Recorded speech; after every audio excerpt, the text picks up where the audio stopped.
All right, welcome to the November 30th work session for the Raymore City Council. Mayor Kirkhoff could not be here tonight, so as Mayor Pro Tem, I'll be filling in. We only have one item on the agenda, which is Raymore Partners, and at this point, I'd ask for staff to give the council kind of an update and kind of set the tone for the evening. Thank you, Mr. Mayor Pro Tem. Just to briefly do the chronology, the history of this particular site to kind of set us up to this evening. As the council knows, that there have been over the course of the last 10 years a number of proposals that have either come before you or that you've heard about in various stages of process relative to this particular site. The developers before you this evening several months ago asked the city if they could begin the process by taking out an advance funding agreement for a potential development on the site. The council did approve that agreement. The developers did sign the check over to us that we required and that the council required. You may remember then shortly after that, you saw notifications going out, preliminary notifications going out that we were asking for the TIF Commission to meet. And the day after we sent the notifications asking for the TIF Commission to meet, we sent out a second notification letting you all and the TIF Commission know that that would not be necessary. I think probably most of the council can read between the lines on what that meant. They had gotten so far in a particular process but had retracted. The same developers are before you tonight, same site. They did not immediately ask for the advance funding amount to be returned to them, which again you can kind of read between the lines, even though perhaps the initial proposal wasn't working out. They were still trying to figure out something that would work for development on the site. What I have informed the developers is that it would be good for them to maybe come before the council, and I know you've heard this from staff on a number of occasions regarding some of the challenges of this site, what this site represents, but you might want to kind of hear it from the developers as far as their side of this and how they progress through this and some of the things that impact development on this particular location. And with that, I would turn it over to Mr. Kurt Peterson from Pocinelli. Pocinelli is representing the development group in this one, and ask for everybody to just introduce yourselves. Thank you, Mr. Fearborn. Kurt Peterson with Pocinelli here on behalf of Cadence Real Estate Group. Really wanted to thank you sincerely on behalf of all of us here for coming out tonight. I know this is a special meeting. We don't take that lightly. Really appreciate giving the time-sensitive nature of a proposed redevelopment like this. So again, one last time, thank you for that. Cadence, if Cadence isn't a name that you know around your household or here at the city, it's a name you'll start to hear more and more about. First of all, Trip Ross, a principal with Cadence, and Justin Kaufman, also a principal at Cadence, are on my left and right. They own and manage over $200 million of assets with their partners here in the Kansas City metro area, including a lot of Class A retail, usually anchored by grocery. They also have a significant part of the portfolio that is GSA, build-to-suit properties, and some industrial properties. So a growing and significant player in the Kansas City metro area. Also, they come with a lot of experience, just the two of them specifically, coming from some names that you'll certainly recognize: Kessinger Hunter, CBRE, and Lane 4, all in their past as they've grown as developers and brokers. So they come with a lot of experience. Before moving on, I mean, most of this night is about the property. Jim is right. This is a discussion, we hope, to get together to talk about a site, what can be done with this site, and our expert analysis of this site. But one more quick note, if I can, about the developers, because that matters too, I know, to you and to us. So Cadence, we got together and talked about really what very briefly what other projects that are somewhat similar when it comes to redevelopment should we highlight for you, and should you want to go learn more about these projects. And we just chose 3 to mention by name in case you were taking notes or wanted to talk about it during the meeting or later, or Google it, what have you, call these other cities. And so the ones we picked, one was Prescott Plaza, which you may have heard about off I-70 in Kansas City, Kansas. And it was a situation where there was a dilapidated hotel and truck stop, and it was a complete redevelopment with a public-private partnerships, because as you can imagine, just as the way I've described it already, that those are challenging, it's expensive, and developed with over 100,000 feet, shopping center, including an anchor in Sunfresh supermarket. So a great project to draw your attention to when you're talking about a redevelopment site here as well. The other would be, and I was able to be a part of this extensively for over a year, is in Prairie Village. There are 2 major shopping centers in Prairie Village, which some of you may know all about, Corinth and then Prairie Village Shopping Center.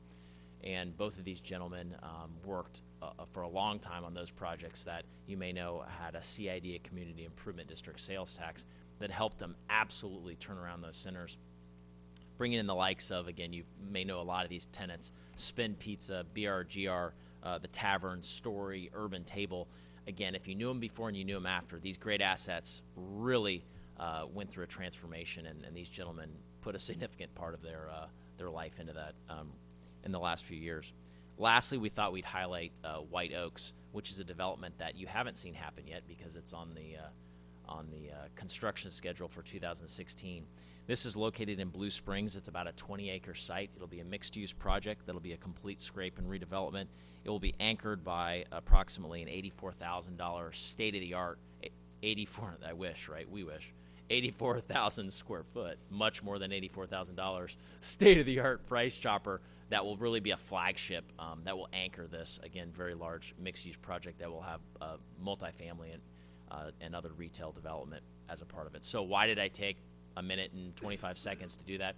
To show, again, we want to talk about the site, but this developer here, Cadence, and these 2 individuals and the team that works with them have a lot of experience, not only in the industry, but with projects just like this, and even on the larger scales, that is redevelopment. So with that, let's go to the site. Up on the screen in front of you, you all certainly know this site. It's an iconic site. It's an important site. It's a historical site here for the city at the southeast corner of Dean and 58. It's approximately 3 acres, just over 3 acres. And as we see it, it really is, and I think you see it, it's right at the retail gateway for the city, in the retail corridor.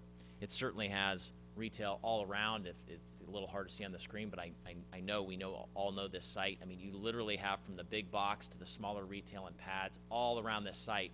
It is surrounded by retail. Again, telling you things you know, but it's important when we're doing redevelopment to look at the big picture. When you look at the city's future land use map, you also find that, not surprisingly, right here in the yellow box is our site, and you see the pink, and all the pink along the corridor is future land use designated as commercial. So again, importantly, we are a firm believer that this site, absolutely, its highest and best use is retail, and so that's what we're here to talk to you about tonight. You know, when we approach the site now, coming from the highway, from the interchange and going east, you approach and it just doesn't fit right now, right? I mean, there was a day when this fit, but today it literally is a leftover piece that is inconsistent with our aesthetics along and as well as use along 58. There's really no public benefit now at all. As I think most of us know, it's vacant. It's not used even privately at the moment. So absolutely, the definition of in development, what we would call an underutilized site. Certainly no sales tax dollars, and all of about, just a ballpark, $1,800 per year total for all the taxing jurisdictions when it comes to property tax. So as I said, a term that we use in the industry a lot of times is sometimes we say scrap pieces, which sounds negative, but it's really not. It's meaning it's left over. It's a piece that's been passed by for whatever reason as development has moved through an area. The first question that, you've thought about this before, I'm sure, but at least sitting here when I say this is a leftover piece, intuitively we say, okay, obvious, but why? Why is this particular piece in this robust corridor that's seen lots of growth over the last 15 years, why has this piece been passed over? And there are more reasons than this, but let's focus on 3 because that's really, as a team, when we distill it down, there are 3 main reasons this piece has been passed by, and it's a very challenging piece to redevelop. One would be access. So when we look on the screen, the piece now, if you were to get access, the access we'd be able to get subject to, again, going through with the city through the development process, but would be getting some level of access here to 58. Well, as all of you know, seeing developments come through the city, a highest and best use retail commercial use on a 3-acre site is going to require more than one access point. It just does, both from the retailers and even from flow with the city, safety, everything. You got to have 2 access points for a highest and best use for a 3-acre piece.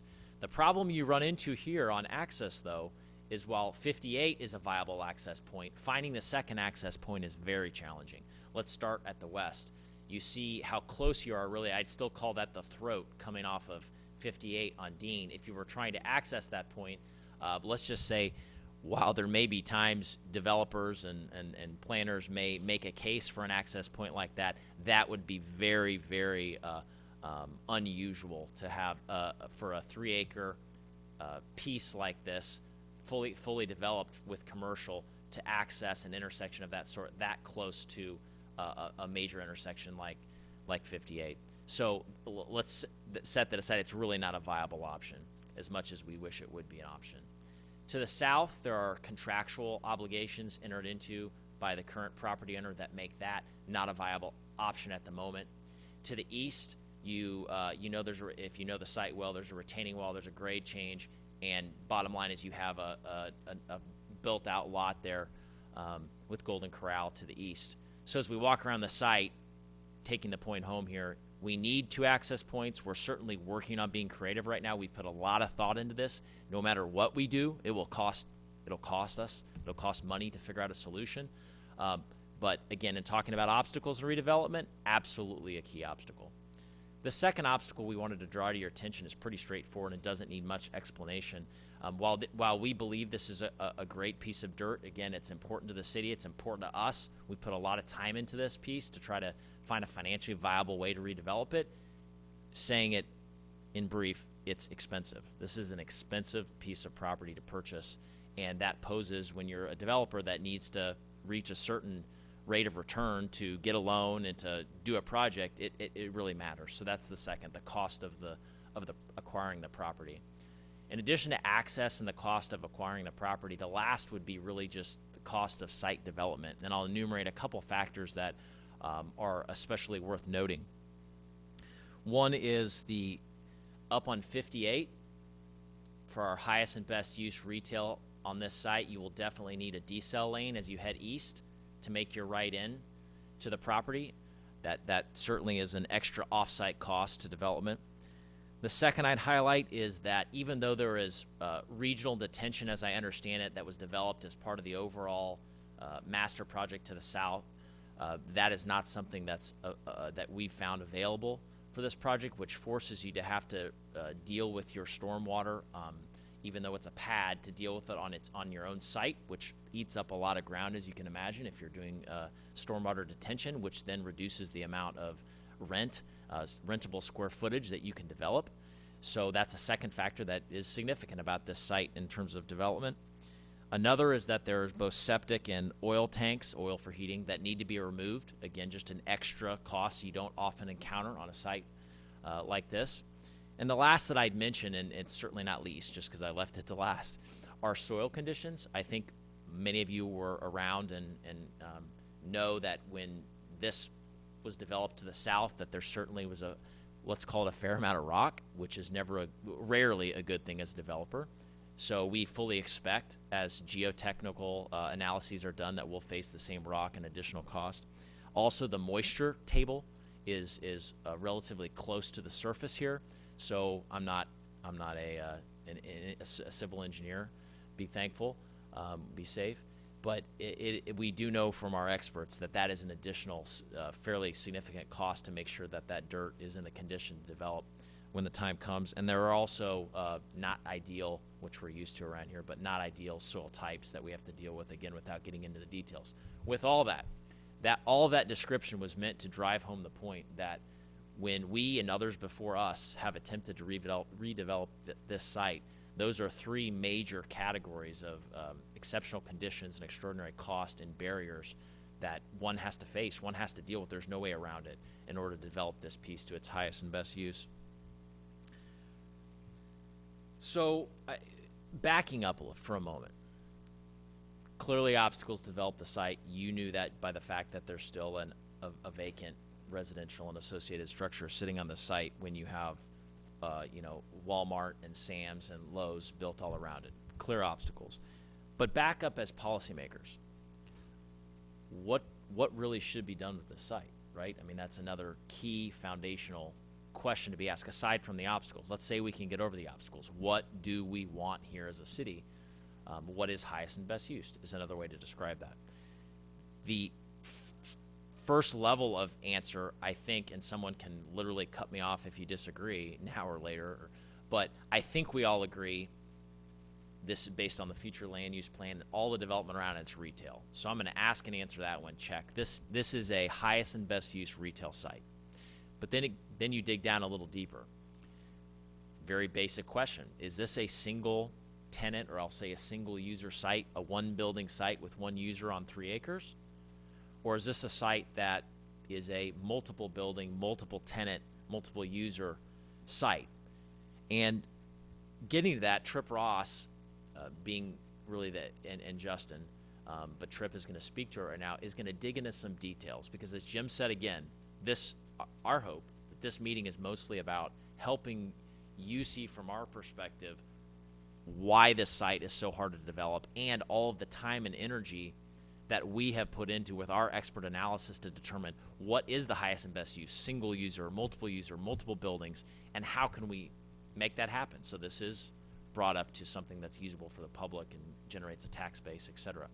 So Tripp's going to break down really into the categories of, let's look at possible single users for a 3-acre site like this in this location.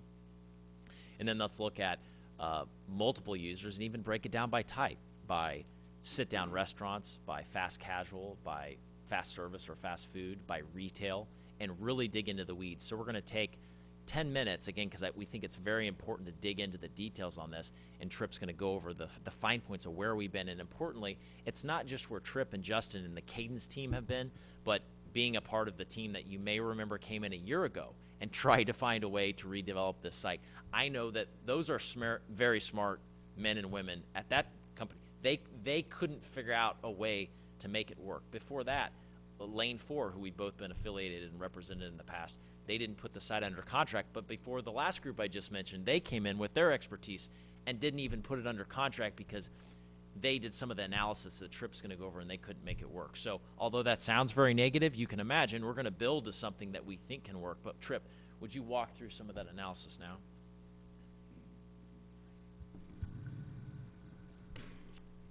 Thank you again, everyone, for being here. We appreciate you taking the time to sit down with us. Before I dig into the categories and the actual marketing efforts, I just want to make a general comment in reference to Kurt's final comments there. You know, our view of development is a little bit different than some of our contemporaries. You know, as a company, our goal really is to grow the portfolio that we have, to leverage the quality of real estate and relationships with users that we have, and not to develop something to then go sell it a year later. So that mindset actually changes the way you look at a project pretty dramatically. You need something that's good quality, a hard corner in front of large anchors.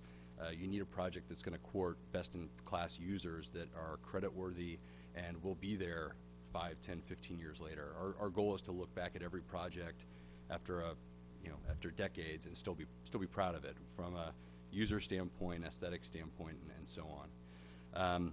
So as I get into categories, I want to be clear that we've listed some potential users, and these are all users we've spoken to, but it's by no means the extent of our marketing efforts. These are users that were selected because of the fundamentals of the site, and every project starts with who makes most sense here. You know, you're at a hard corner, and we all know the demographics of Raymore. Many users find them incredibly attractive, and you're in front of a Lowe's, you're in front of a Walmart, you're in front of a new Sam's. And so the list of users that go with those 3 tenants are pretty extensive. And then you factor in that, you're next to the Golden Corral, and you're going to have access issues, and who are users that are willing to live with maybe some of those limitations. And as Kurt mentioned, we're paying a price for the land. We have site costs that are above average, substantially above average. And so who are users that fit within those economics? So everyone that I'll mention here tonight fits within those economics, but some have said no because of all those components. So I want to be clear about that without going through every line item. So this first list, as Kurt mentioned, are users that could occupy the entire site. And I'll talk specifically about Sprouts, since that is a user that we had agreed to economics with. We had spent a considerable amount of time and money courting and redesigned the entire site plan to accommodate them. One comment I'd like to make about a single user on this site, it actually dramatically changes the economics, mainly because underground detention is required. When you look at our site plan later in the presentation, you'll see that there are multiple users being planned for the site. With a single user scenario, you end up with much more paving, much more impervious surface. Your access is changed, and again, there isn't a portion of the site that can remain unparked for water retention, as Kurt mentioned, so that has to be underground at a significant cost. Sprouts, again, had agreed to economics with us for a build-to-suit. Our plan was to perform that build-to-suit and hold that property, which again is not typically the norm with a build-to-suit arrangement like that with Sprouts. And the deal was eventually pulled off the table by Sprouts for reasons completely independent of our deal. They actually pulled quite a few deals in markets the size of Raymore. We're aware of several others in the Kansas City area, and we've heard numerous reasons why that was the case, but one that's pretty obvious is that their stores in Kansas City are relatively young, and I think they're wanting to see how they perform before they continue to do more.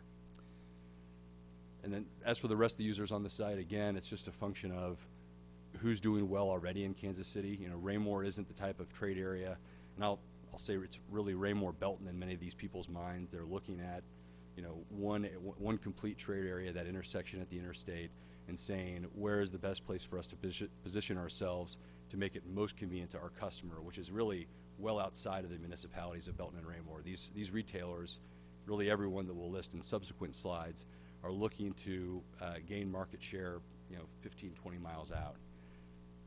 Go ahead. So on these are all sit-down restaurants.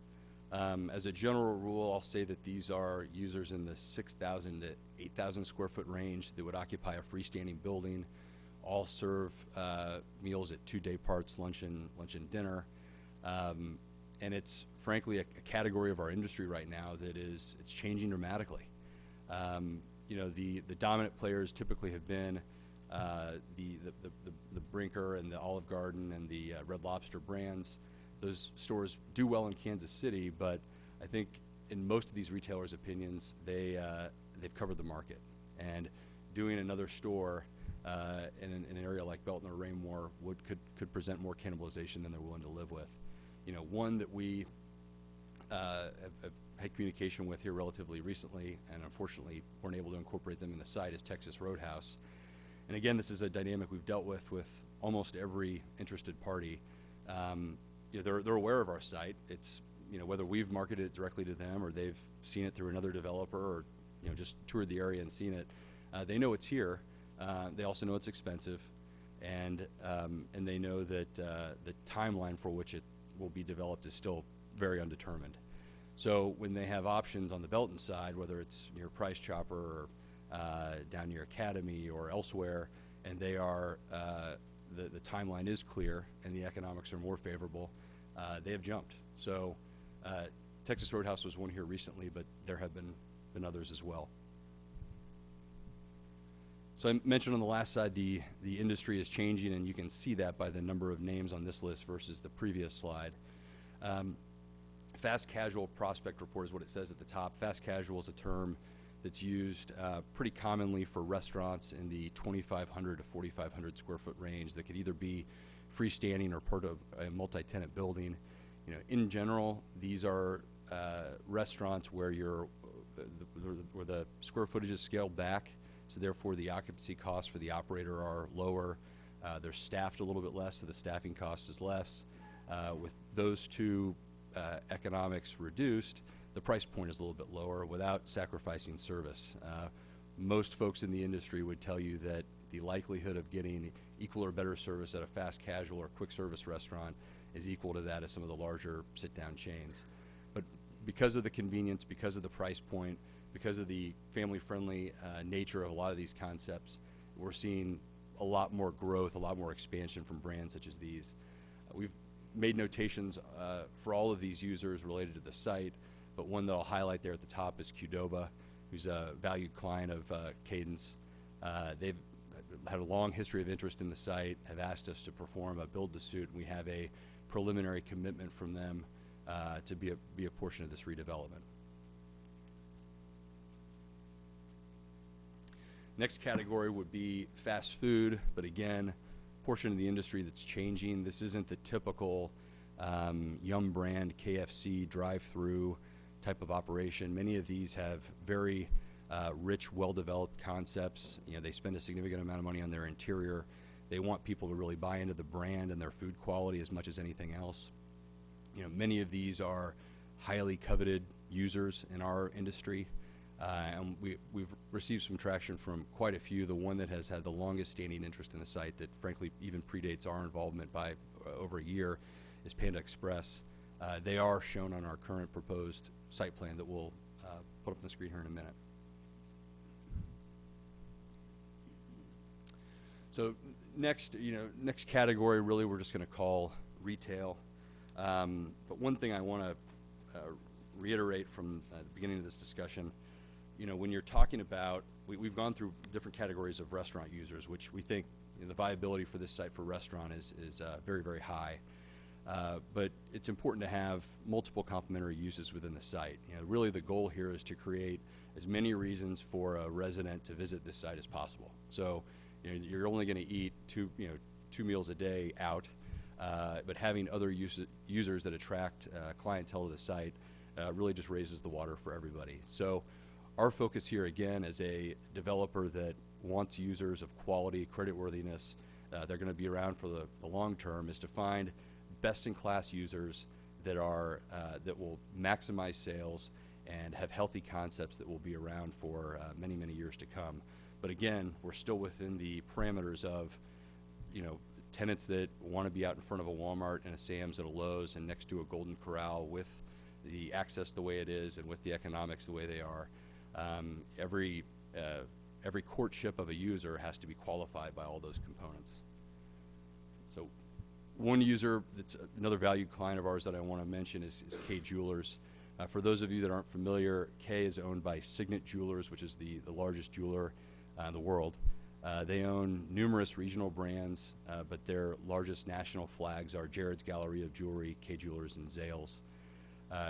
Kay is typically a high fashion mall tenant, and if you were to look at the majority of their stores, they are in projects anchored by a Macy's or a Dillard's or a Kohl's and Target in situations where they're off mall.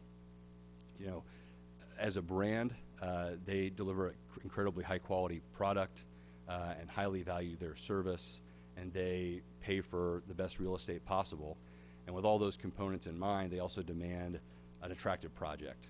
They want to be by users that are of equal quality to them, and they want to be in a building that is of a quality that represents their product. So this is a rare freestanding single tenant K, meaning it's just K within that building. We use it as an example again just because the architecture.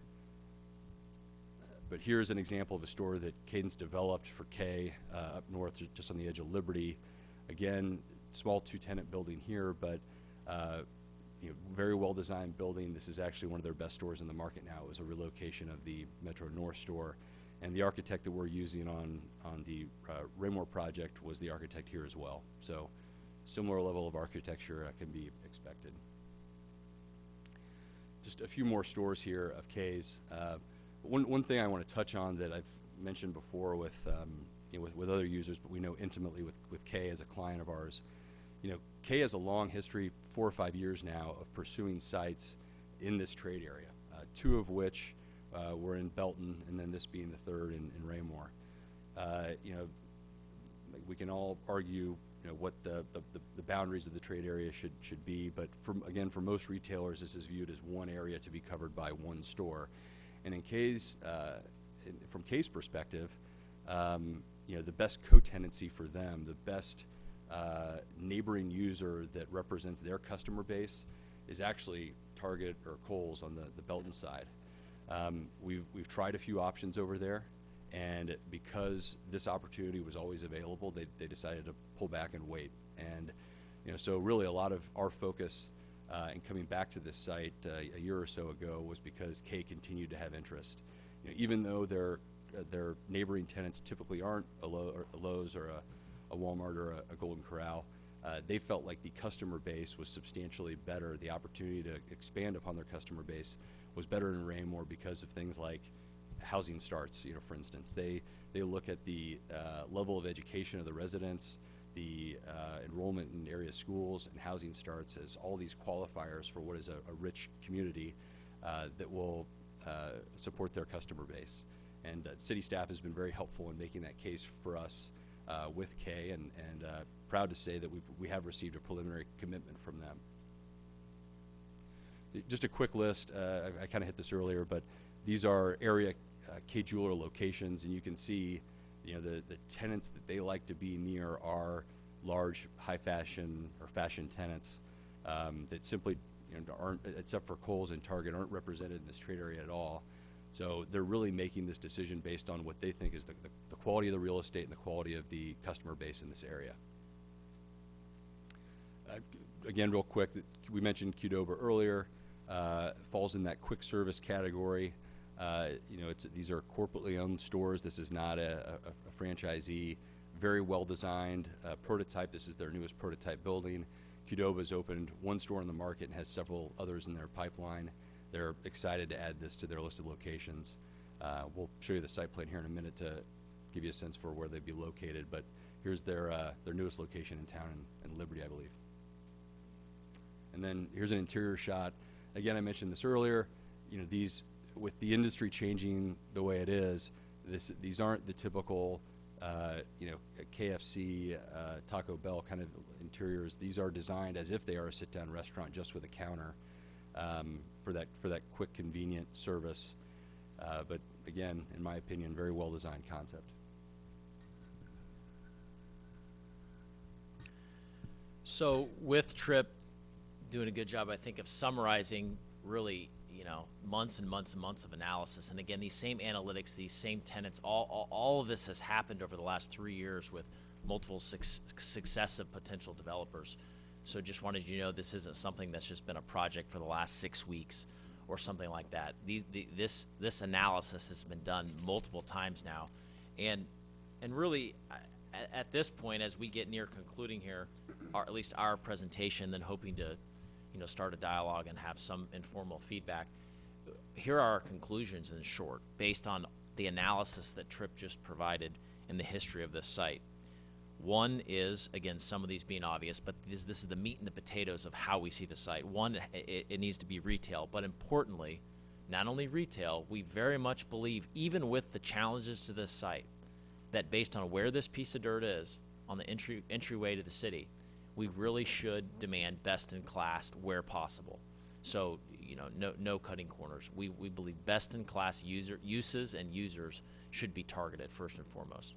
Second, multi-tenant. As you saw from the list of single tenant users, in some ways it's harder from an economic standpoint that Tripp alluded to when you have a single user on a 3-acre site for reasons like underground detention and all of that.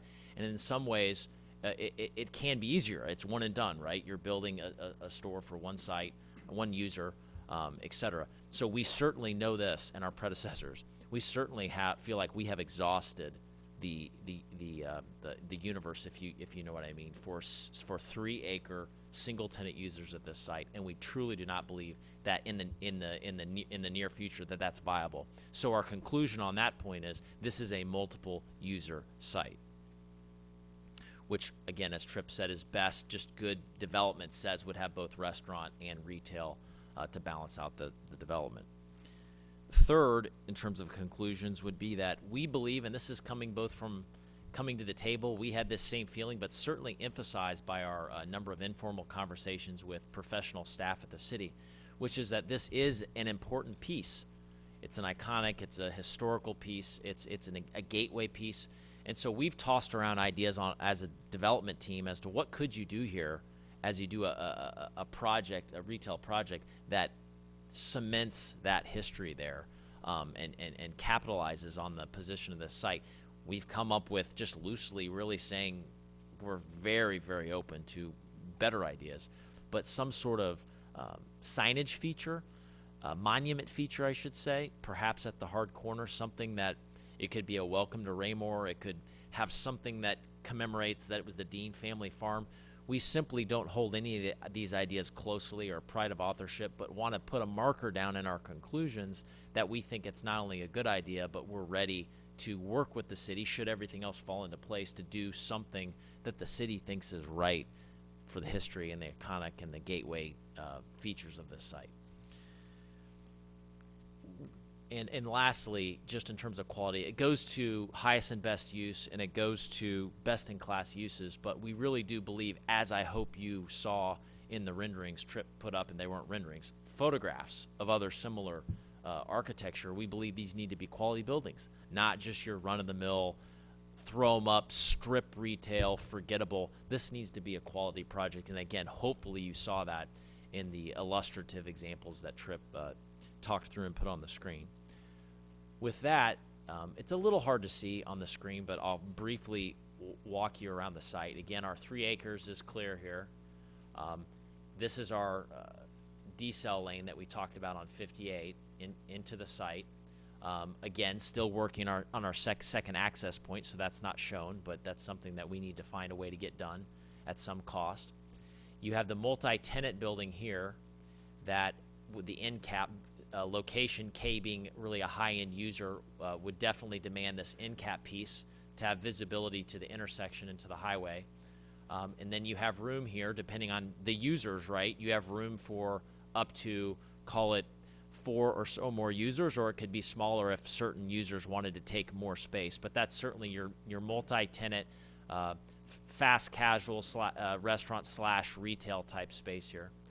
You then have your Qdoba, fast casual, really hot in the marketplace user that Tripp mentioned that has a great interest in this site, which we've placed here in the middle. And finally, our Panda Express user that Tripp said, going back at least a year, has shown interest in this site if the economics could work, and that's located here.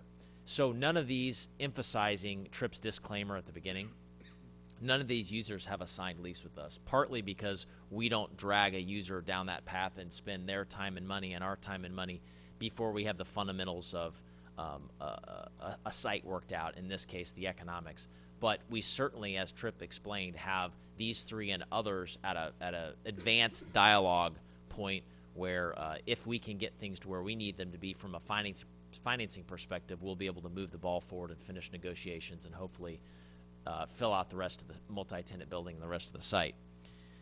So with that, that really brings us to one last item, which is based on everything that we've shared with you tonight about our site, which is a summary of all of our analysis of what's possible to bring this to the highest and best use for this 3 acres.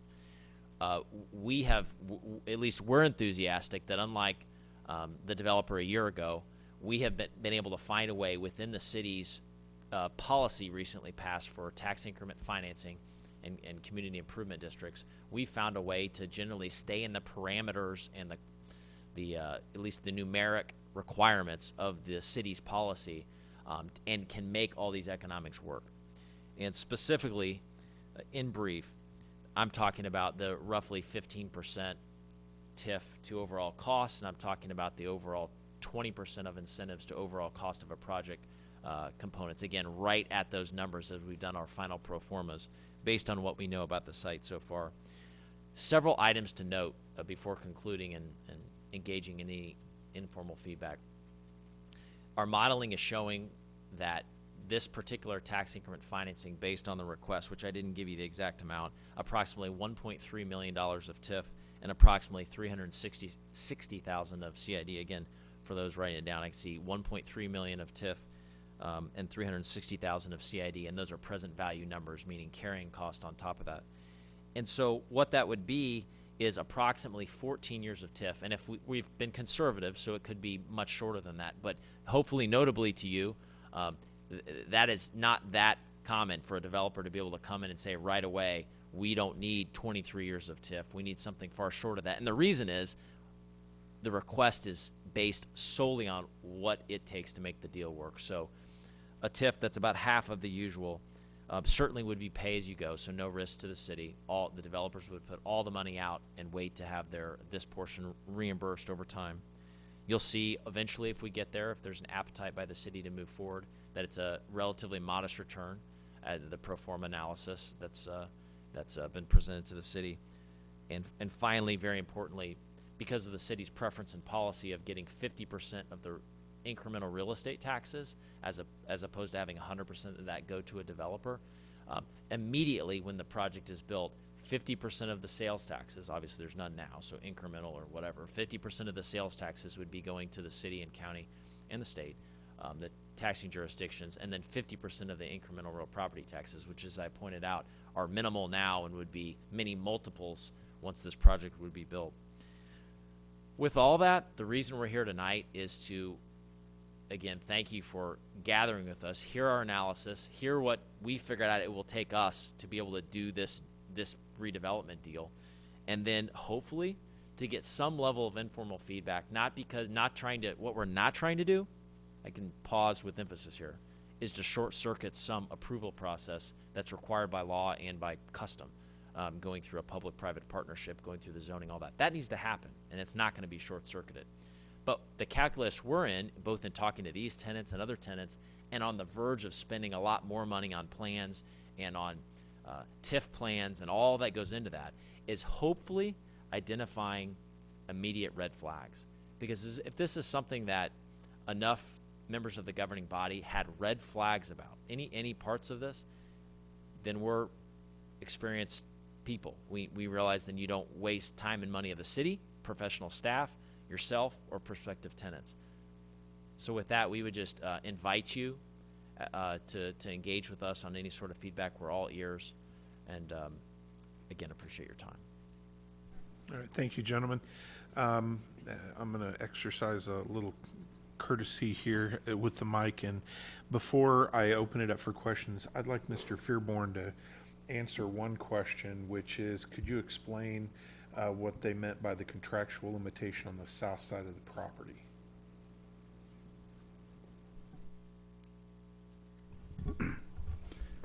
Mr. Cataret, if I get any part of this wrong, just fill in for me, will you?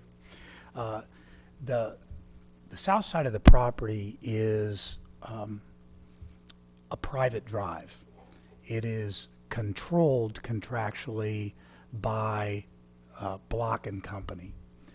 Block and Company, in the original agreement on the Dean site, indicated that they have to give approval that if anything develops, the wording is that if anything develops outside of a existing single family home on the site, that they have to grant approval for, you all know there's a driveway up there that was used by the Deans when they lived there. That they control the access to that driveway, and they thus control the price of the access to that driveway. And I don't think I would be speaking for David Block has intimated to us that he very much feels that the development of this particular property and the value of this particular property is due to what he has done in the surrounding area.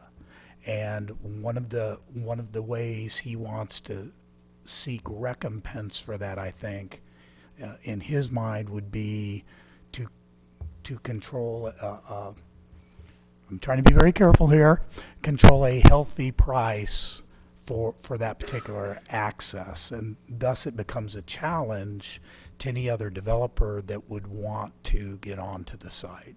Not speaking, I think all of that would be backed by data. Fair, not trying to characterize anything any other way, but that is the contractual limitation of that particular access, sir.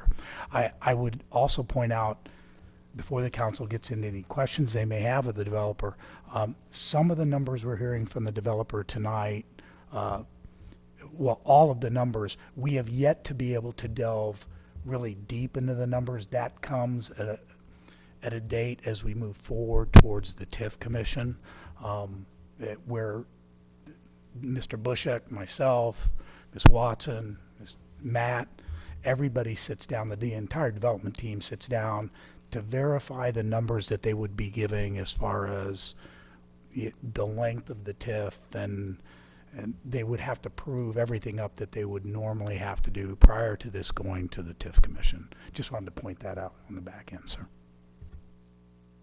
With that, I'll open it up. Any council member questions? Councilmember Kellogg. Thank you, Mr. Thank you, Mr. Mayor Pro Tem. I'm sorry, Charlene, accidentally shut it off. Would this be a question for staff? Would this be a new TIF, or would this be a reorganization of an existing TIF? Can you explain that a little bit to me? Being in the proximity of where it is, I would like to know. This would be a brand new TIF. This would not be a part of the Galleria TIF. When the Galleria TIF was approved, the entire TIF area, the council will kind of go back to that 101 primer that we give with everybody. A TIF area is approved under normal circumstances, which is the broadest expanse of the area, and then redevelopment projects are carved out of that as they come to fruition. We're currently in the Galleria project on the south side was the last one that the council approved, a speculative redevelopment area number 4. When this entire TIF area was originally approved in 2004, the Dean family farm was carved out of it, that square. And it has always been referred to both in the contractual documents and the TIF documents as the exempted parcel. Developer now comes before you to propose a new TIF just for the exempted parcel. Councilmember Holman. Thanks, sir. I have a bit of a question, a comment. You talk about one of the challenges of the site being access. That's fairly obvious. You immediately default to the access to 58 on the north side, and you're looking for your second access. I have grave concerns about the access to 58 on the north side.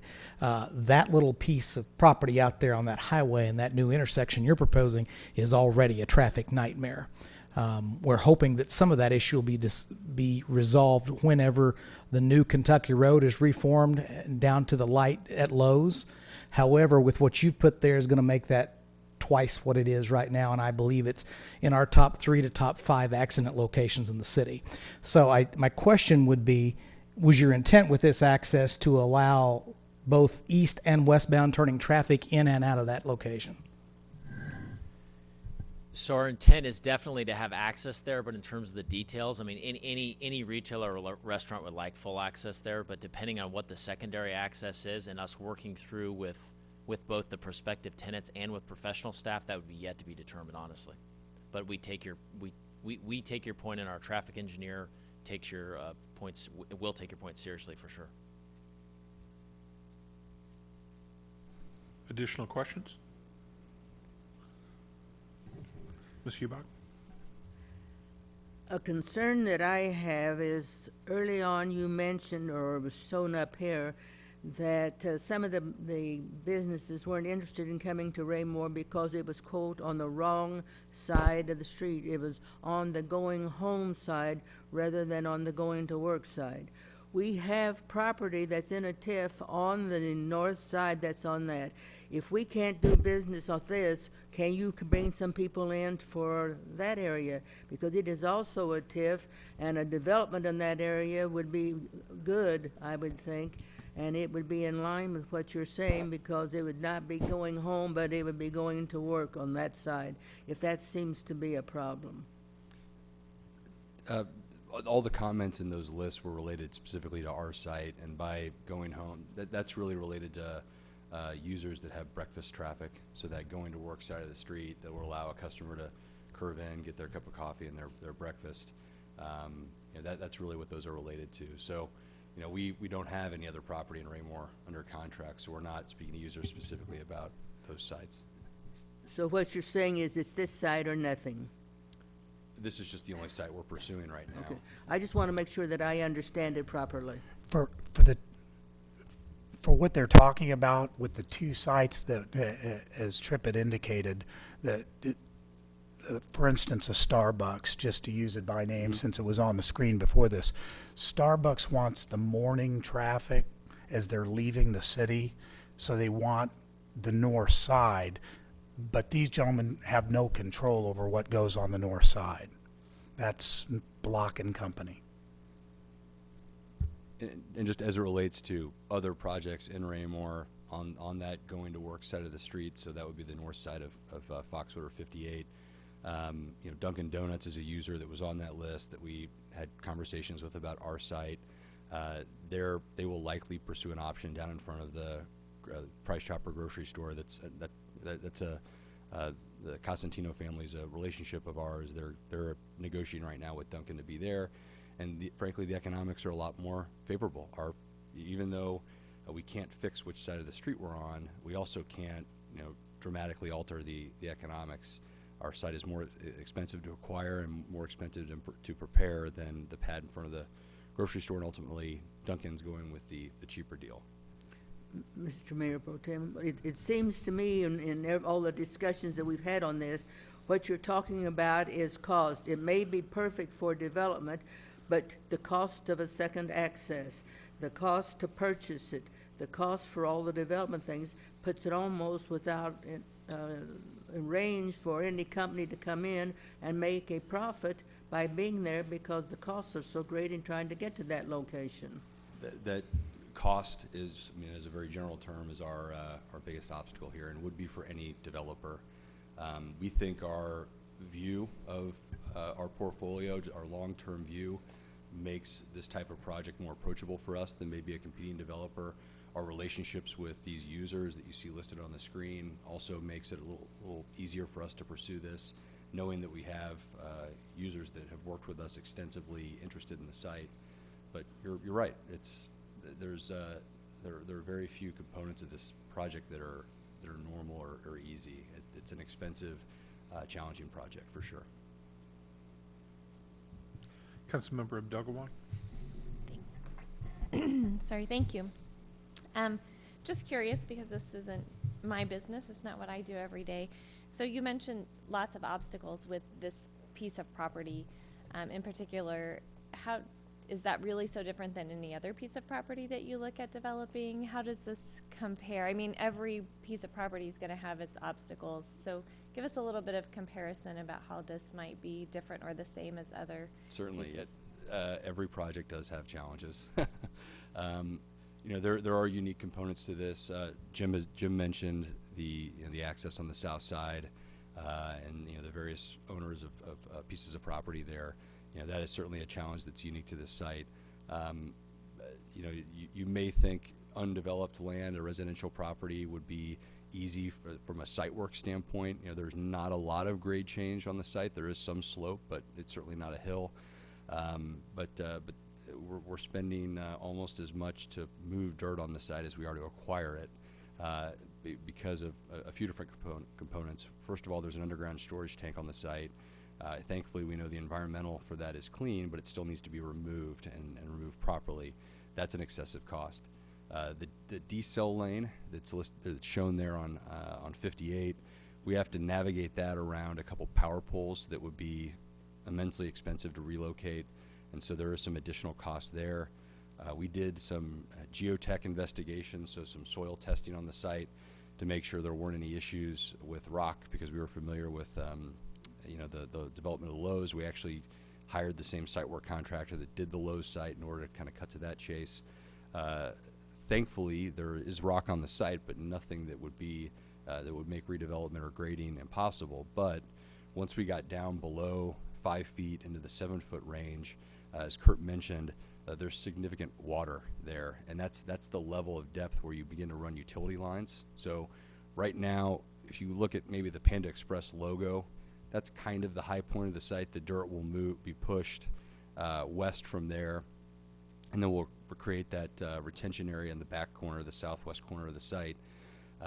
As we do that, we're going to have to do additional erosion control and compaction in the soil to make sure once we go build these buildings and these parking lots that there isn't shift on the site. That was one, it was one more challenge of pursuing a single user when you've got soils with this much moisture in it, and I forget the actual percentage, but it was like 40% water in the soil. Our site work contractor told us it's basically muck. It's like what's at the bottom of a pond. When you have that much instability, it creates problems long term when you have one building with a large floor plate and one parking lot that's also a large floor plate. You have two big pieces of solid surface that are constantly on unstable ground. So from a site work standpoint, even though it is still costly, this is the best way to develop the site and most responsible way to develop the site with multiple users and multiple parking areas. If I can add one thing, because it's really the other side of the coin when we develop. Tripp and I previously spent some time emphasizing very site-specific, call them extraordinary costs or conditions, and hopefully that helped answer your question about what is maybe different about this site from maybe some others typical sites. But the other side of the coin as well, which as Mr. Fairborn said, is something that comes later. We make sure there's not major red flags, but if there's an appetite to move forward and more fully evaluate this on the city side, what the city will do is evaluate our pro forma, all our economics, our proposed rents, and we'll have an expert review those. And what the city will find, I know because this is part of what I do. I vet these for clients and really look at I'm a real estate finance guy.